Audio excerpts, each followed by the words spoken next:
جب مکہ فتح ہوا ہے حضور صلی اللہ تعالی علیہ وسلم کا تیور اگر آپ دیکھتے، انگریز مورخ لکھتا ہے جس کو علامہ سید سلیمان ندوی نے اپنے خطبات مدراس میں لکھا کہ جب مکہ فتح ہوا تو سرور عالم صلی اللہ علیہ وسلم جب جس بستی سے ستایا گیا ہو، کوئی شخص مظلوم رہا ہو، جس کے لیے قتل کی سازشیں کی گئی ہوں، جس کی گردن پر اوجھڑی اونٹ کی ڈالی گئی ہو،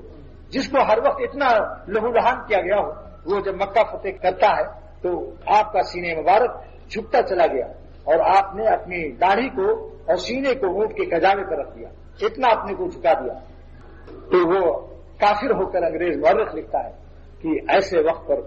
جب مفتوحہ علاقے میں کوئی فاتح بادشاہ داخل ہوتا ہے تو اس کا سینہ تنا ہوتا ہے، آنکھیں لال ہوتی